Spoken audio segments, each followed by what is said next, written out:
복음의 핵심은 화해입니다. 복음은 하나님께서 자신의 아들을 십자가에 내어주시고 그 내어주신 자신을 통해서 화해를 이루시는 이야기라고 말할 수 있습니다. 그리스도를 통해 하나님과 사람 사이에 참 화해의 길이 열렸습니다. 십자가를 통해 사람과 사람 사이의 진정한 화해가 비로소 가능하게 됩니다. 그래서 바울은 우리에게 이렇게 말합니다. 우리가 잘 알고 있는 에베소서 2장 14절부터 16절 말씀인데 제가 세 번역으로 한번 읽도록 하겠습니다. 그리스도는 우리의 평화이십니다. 그리스도께서는 유대 사람과 이방 사람이 양쪽으로 갈라져 있는 것을 하나로 만드신 분이십니다. 그분은 유대 사람과 이방 사람 사이를 가르는 담을 자기 몸으로 허무셔서 원수된 것을 없애시고 여러 가지 조문으로 된 계명의 율법을 폐하셨습니다. 그분은 이 둘을 자기 안에서 하나의 새 사람으로 만들어서 평화를 이루시고 원수된 것을 십자가로 소멸하시고 이 둘을 한 몸으로 만드셔서 하나님과 화해시키셨습니다. 바울은 복음의 핵심을 이렇게 요약하는 것이죠. 그래서 복음 메시지는 언제나 성도들을 화평을 이루는 삶으로 초대를 합니다. 화해를 이루는 삶으로 초대를 하는 것이죠. 예수님께서 산상수훈에서 그래서 이렇게 말씀하신 것입니다. 화평하게 하는 자는 복이 있나니 그들이 하나님의 아들이라 일컬음을 받을 것이며 복음의 정신으로 산다라고 하는 것은 결국 십자가로 이루신 화해의 개념을 깊이 이해하고 그 십자가를 따라 살아가는 것일 것입니다. 하나님의 자녀됨의 가장 확실한 증거는 분열이 있는 곳에 평화를 일구고 반목이 있는 곳에 화평을 심는 삶이라고 하는 것이죠. 오늘 저는 여러분과 성경이 소개하는 가장 극적인 화해에 대한 이야기 하나를 나누려고 합니다. 바로 야곱의 아들들 사이에 있었던 화해 이야기입니다. 우리가 한 달 전부터 야곱 이야기를 사실 묵상하고 있는데요. 오늘은 시간을 조금 돌려가지고 앞으로 이렇게 돌려서 창세기 45장을 읽었습니다. 사실 창세기 45장은 엄밀하게 말하면 야곱 이야기라기보다는 야곱 아들, 특별히 요셉 이야기의 일부로 읽혀집니다. 우리가 계속 몇 주를 통해 살펴보고 있는 것처럼 이제 야곱에게는 최종적으로는 4명의 아내가 있게 됩니다. 그 4명의 아들들에게서 각각 아들들이 태어나게 되죠. 12명의 아들입니다. 우리는 그 형제들 사이의 관계를 어렵지 않게 짐작해 볼 수가 있습니다. 아버지는 한 사람입니다. 어머니가 여러 명인 것이죠. 게다가 아버지 야곱은 4명의 아내 중에 라헬을 특별히 가장 사랑했습니다. 그러니까 천신만고 끝에 이제 다른 아내들에게서 다 아이가 태어나고 라헬에게서만 아이가 태어나지 않는데 천신만고 끝에 그 라헬에게서 첫 아들이 태어났을 때 요셉이죠. 야곱이 다른 아이들보다 더 사랑하다라고 하는 것은 어쩌면 당연해 보이기도 하는 것 같습니다. 그런데 그 편애가 또 다른 사단을 가져오게 되는 거예요. 형들이 요셉을 시기하게 되는 거죠. 우리 잘 아는 것처럼 요셉을 팔아버리게 됩니다. 오늘 읽은 본문의 시점으로 보면 15년 전쯤 이야기가 됩니다. 그게 15년 전. 지난 15년 동안 많은 일이 있게 되죠. 요셉은 최종적으로는 애굽이라고 하는 곳으로 노예로 팔려가게 되고요. 그 애굽 땅에서 온갖 일을 겪고 고생을 하게 됩니다. 하지만 여러 과정을 통해서 결국 애굽의 총리의 자리까지 이르게 되죠. 오늘 이야기는 15년 만입니다. 15년 만에 요셉과 형들 사이에 이제 화해가 이루어지는 장면을 소개하는 거예요. 굉장히 극적인 장면입니다. 그렇다면 이 요셉 이야기를 통해 우리는 화해라고 하는 주제에 대해서 어떤 메시지를 길어 올릴 수가 있을까요? 그리고 그것을 오늘 우리들에게 어떻게 적용할 수가 있을까요?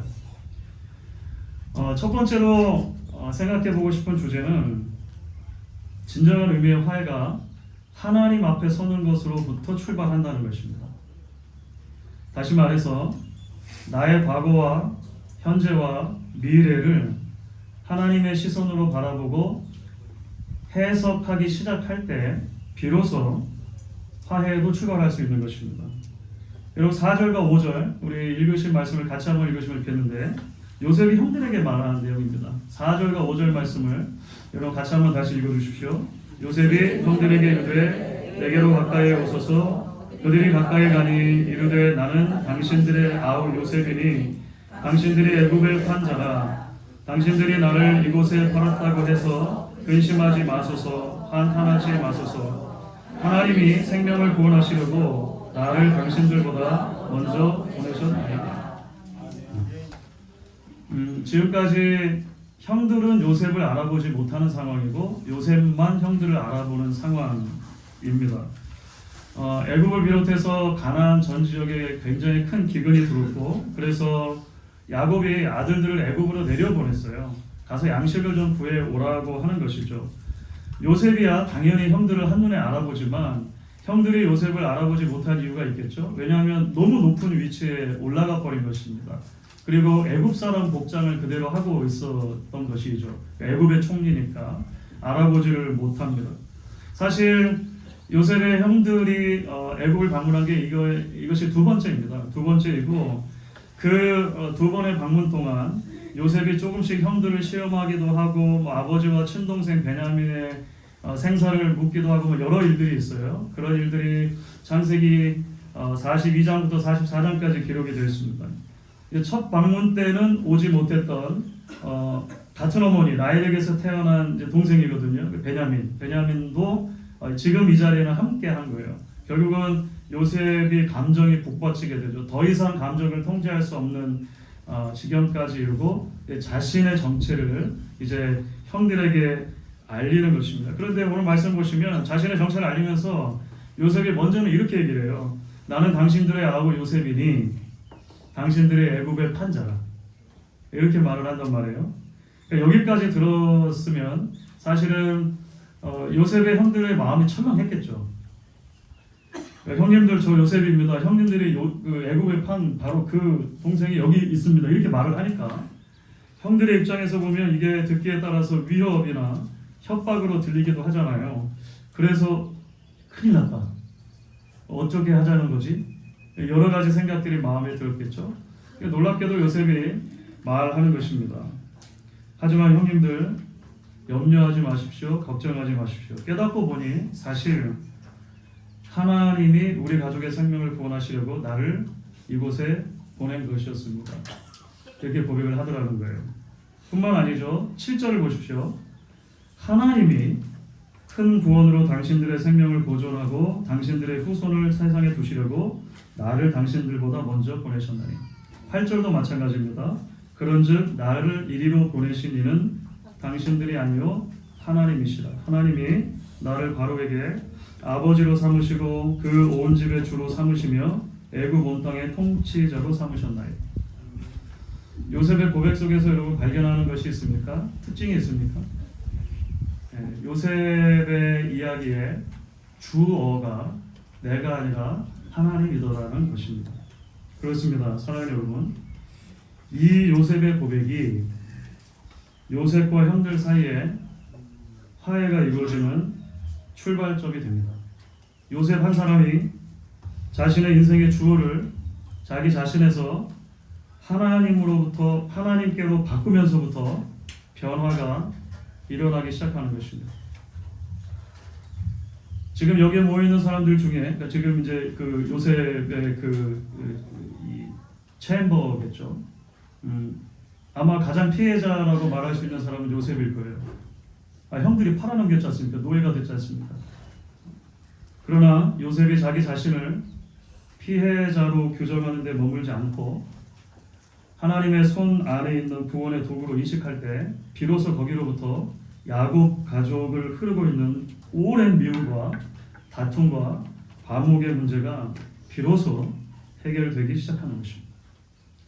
사랑하는 여러분, 우리도 마찬가지죠. 우리 가정들도 마찬가지입니다. 우리 믿음의 공동체인 교회도 마찬가지일 것입니다. 우리가 살고 있는 시대에도 마찬가지일 것입니다. 죄인의 본성은 끊임없이 자기 안으로 굽어지는 것입니다. 이기적인 것이죠. 나를 중심으로, 나를 주어로 세상을 바라보는 것이 우리의 죄된 본성일 것입니다. 그럼에도 불구하고 인생의 주어를 내가 아닌 하나님으로 끊임없이 바꾸려 하는 이들을 하나님이 찾으시고 그들을 통해 하나님께서 평화를 일구시며 화해를 일구 가시는 하나님의 도구로 사용하시는 것이죠. 오늘 예배하는 저와 여러분이 그렇게 하나님께서 찾으시는 평화를 일구는 사람들 되어질 수 있기를 주의 이름으로 축복합니다. 아멘. 두 번째로 오늘 본문을 통해서 기억하고 싶은 주제는 화해는 결국 낮아짐을 통해서 실현된다는 것입니다. 4절 말씀을 읽다가 좀 가슴이 뭉클해졌습니다. 4절을 보시면 요셉이 형들에게 이렇게 말했다는 거죠. 요셉이 형들에게 이르되 내게로 가까이 하소서. 이렇게 말합니다. 내게로 가까이 하소서. 현재 신분으로만 놓고 보면 형들이 요셉에게 먼저 가까이 가는 것은 불가능한 상태입니다. 신분의 차이가 너무 커져 버렸습니다. 게다가 형들은 가해자들이잖아요. 그렇죠? 내게로 가까이 오소서라는 말은 요셉이 먼저 손을 내민 것이죠. 요셉이 먼저 자신을 낮춘 것입니다. 왜냐하면 높낮이를 따져서는 화해가 결코 이루어질 수 없기 때문에 그렇습니다. 이후에 요셉이 형들에게 아버지 야곱을 이제 모셔오라고, 그래서 이제 대대적인 애굽 초청 이민 사건이 벌어지는 거잖아요. 9절과 10절 말씀이었어요. 오늘 말씀해 보시면 9절과 10절에도 비슷한 개념이 반복됩니다. 같이 한번 다시 읽어볼까요? 9절 10절입니다. 당신들은 속히 아버지께로 올라가서 아뢰기를 아버지의 아들 요셉의 말에 하나님이 나를 애굽 전국의 주로 세우셨으니 지체 말고 내게로 내려오사 아버지 아들들과 아버지의 손자들과 아버지의 양과 소와 모든 소유가 고센 땅에 머물며 나와 가깝게 하소서. 나와 가깝게 하소서라고 한 번 더 야곱이 말합니다. 여러분, 평화의 반대말이 뭘까요? 평화의 반대말 뒤집어 화평이네요. 집사님 천재적입니다. 평화의 반대말하면 보통 뭐가 떠오르세요? 뭐 전쟁? 다툼? 뭐 분열? 이런 거 떠오르기도 하죠. 한국의 전우용 교수라는 역사학자가 있는데요. 언젠가 그 평화의 반대말에 대해서 이런 그 짧은 글을 하나 쓴 적이 있어요. 평화라는 한자어의 반대말은 무엇일까요? 과연 전쟁일까요? 평은 높낮이가 없는, 높낮이의 차이가 없는 상태를 말하죠. 그러니까 평의 반대말은 차죠. 차이를 말할 때 차죠. 화는 다른 것들이 따로 놀지 않고 잘 어울려 있다는 말이니까 반대되는 개념은 별이죠. 별. 차이를 두는 거죠. 그러니까 평화의 반대말은 차별입니다. 이렇게 말해요, 이분이. 차별이 분노와 적대감을 낳고 분노와 적대감은 반드시 싸움으로, 전쟁으로 이어집니다. 그러니까 분노나 적대감, 싸움과 분쟁의 시작이 차별하는 마음이라고, 굉장히 탁월하다고 생각을 했어요. 그런 지적이. 이런 차별이라고 하는 게 뭐죠? 차별은 뭐 별로 대단한 건 아닙니다. 나만 높이고 상대를 낮추는 마음이 차별이죠. 나는 옳고 상대는 틀렸다라고 규정 짓는 순간 그것은 어쩌면 차별이 될 수 있는 것입니다. 나만 의롭고 상대는 악하다는 마음이 차별인 것입니다. 차별. 그 차별에서 미움이 생기죠. 적대감이 생기죠. 결국 다툼과 분쟁이 생긴다는 거죠. 그 마음을 지우는 것, 차별되는 마음을 지우는 것에서 화평이 출발하겠죠. 평화가 시작이 된다는 것입니다. 그런데 여러분, 놀랍게도 성경을 보시면 그것이 예수님께서 하신 일입니다. 죄인들인 우리가 하나님께로 먼저 나갈 수 있는 방법이 전혀 없었으므로 하나님이신 예수님께서 우리에게로 오시는 것입니다. 우리에게로 오신 예수님 사건에 대해 빌립보서 2장 6절부터 8절까지 말씀은 이렇게 말하는 거죠. 우리가 잘 아는 말씀입니다.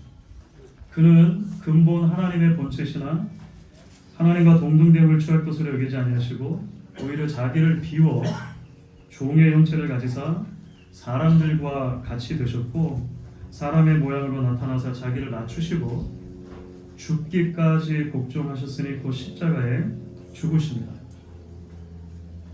바울은 이 이야기를 하기 전에 그래서 말하죠. 여러분들 안에 이 마음을 품으십시오. 곧 그리스도 예수의 마음입니다.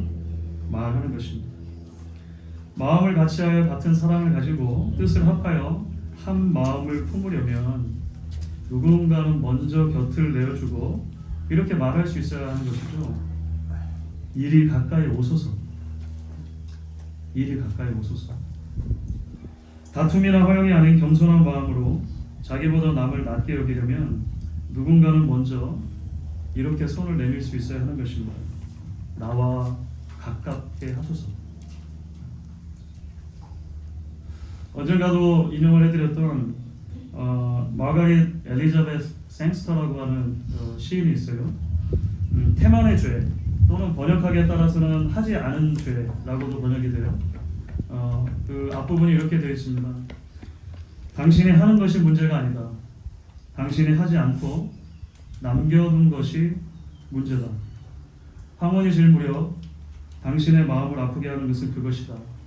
잊어버린 부드러운 말, 쓰지 않은 편지, 보내지 않은 꽃, 밤이면 환영에 시달리게 하리라. 뒤로도 좀 더 있습니다만 앞부분입니다. 신앙인의 우리도 그럴 때가 있죠. 내가 먼저 손을 내밀어야 했는데, 내가 먼저 화해했어야 했는데, 내가 먼저 다가갔어야 했는데, 사랑하는 여러분, 바로 그때 우리가 함께 기억하실 수 있으면 좋겠습니다. 저와 여러분을 구원하시기 위해 하나님께서는 아들을 보내주시는 것을 주저하지 않으셨습니다. 우리 죄를 사하시기 위해 우리 주 예수님께서 십자가에서 자기 자신을 드리시는 것을 후회하지 않으셨습니다. 우리가 받은 사랑은 결국 그런 사랑인 것이죠.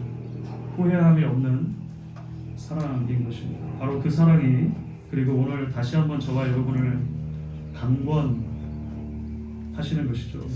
오늘 말씀을 붙들고 비록 쉽지는 않지만 우리가 발딛고 살아가는 모든 자리에서 화평을 누리는 사람으로, 평화를 일구는 사람으로, 화해의 도구 되는 사람으로서는 저와 여러분 되실 수 있기를 주의 이름으로 간절히 축원하겠습니다.